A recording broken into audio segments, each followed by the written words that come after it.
Good morning, everybody. Thank you for being here this morning.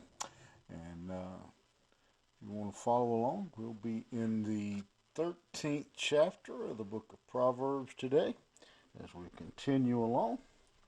Let me deal with a little bit of bad light here and see if I can't fix part of it anyway. 13, beginning in verse 4. And I was thinking before went live this morning as I was looking over the text for today. Um, a lot of what Solomon says to his son here is probably they're probably things that many of us heard from our parents and or maybe our grandparents years ago. I'm not sure that necessarily in today's world some of our young people are hearing these things. And so part of the reason for looking at these is to remind us of those and then so that we can carry them on and pass them on as well. So beginning in verse 4, he says, "The soul of the sluggard desireth and hath nothing, but the soul of the diligent shall be made fat." Um, Solomon just says to his young son, if you want it, you got to work for it. You need to go out and work and earn it. That the lazy person, the sluggard as he calls them, typically they don't they don't have very much. They want a lot of things, but they never actually obtain it. And if we want to obtain it, Solomon reminds us that you have to work for it. In that same vein, again, something that probably again many of us were taught as children: a righteous man hateth lying, but a wicked man is loathsome and continue to shame. Righteous man, a wise man, a godly man um, likes truth. He wants the truth. He doesn't stand for falsehood, for lying. He doesn't lie, and he doesn't want to be lied to. Whereas he says the wicked man, um, he is loathsome and come to shame. He is dishonest. He is deceitful, and eventually he is embarrassed by that. It comes back. Their lies often come back to haunt them and come back against them, and they're caught up in their own snares. Righteousness keepeth him that is upright in the way, but wickedness overthrow the sinner. Um, Righteousness protects a person. When you live a righteous, doesn't mean a righteous person has no problems, has no adversity, righteousness is a shield. It is a protection. One of a couple of ways that is just simply the results of living a godly life. Secondly, they don't have to worry about their own sin coming back and harming them or causing them trouble. If you rob enough banks, eventually you'll get caught. If you tell enough lies, eventually you'll get caught. And so a righteous man is protected from that. A righteous man doesn't have to worry that something he said is going to come back and bite him. He's protected by his righteousness. There is that maketh himself rich, yet hath nothing. There is that maketh himself poor, yet hath great riches. This statement is a little bit. This proverb is a little bit fuzzy because we don't really. He doesn't clarify what actions he's actually talking about here. Again, I think the idea is relatively clear that just because you're rich, because you have a lot of wealth, doesn't mean that you are rich. There are a lot of people Mentioned grandmothers and grandfathers giving us advice. A lot of our grandparents, maybe even some of our parents, had very little in the way of earthly possessions. But as we think back on them, we know that they were very wealthy without having a big bank account. The ransom of a man's life are his riches, but the poor heareth not rebuke.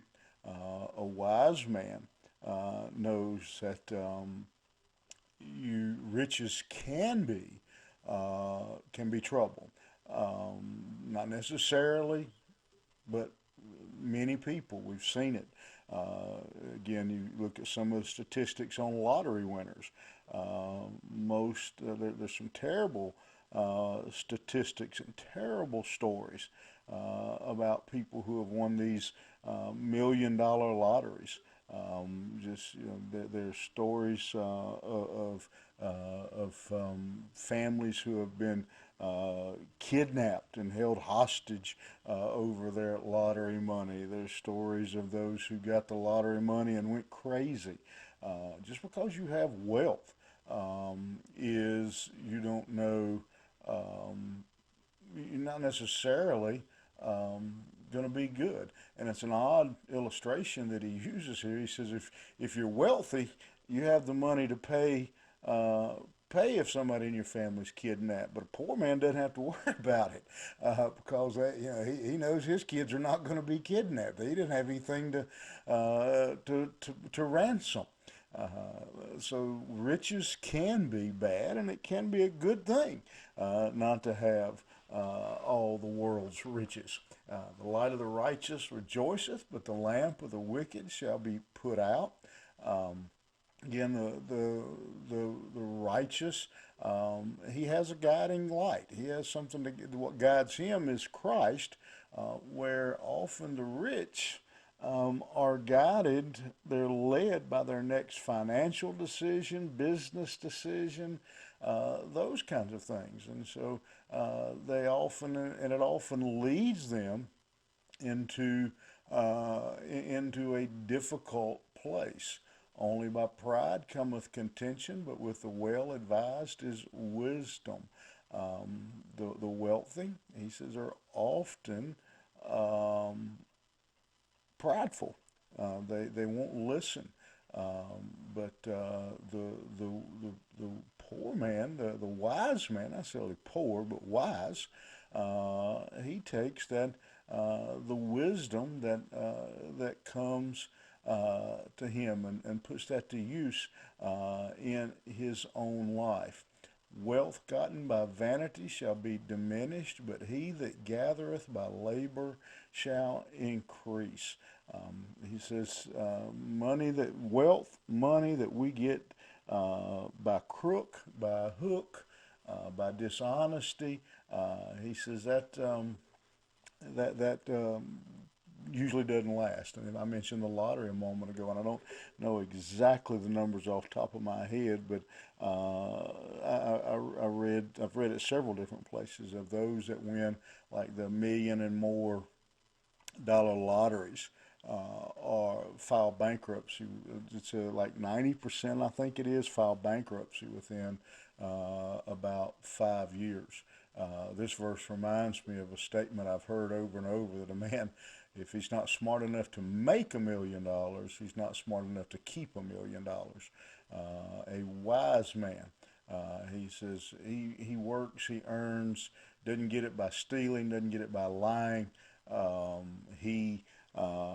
His wealth will be maintained. And this whole section of Proverbs just remind us again of lessons that probably grandparents taught us: integrity, hard work, the value of your word, of your name, of earning a living, not having something handed to us. That those with a good work ethic, with just ethics in general, just honest. He says they are they are blessed. And again, that doesn't mean we're not talking about the difference in a big bank account and a little account. We're talking about wealth. Again, there are plenty of people with lots of money who honestly are broke. They're lonely. They're miserable.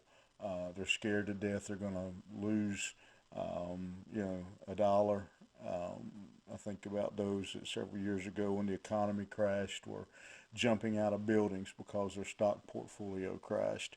But a wealthy man, one that's, again, truly wealthy, he says that's a man that God honors.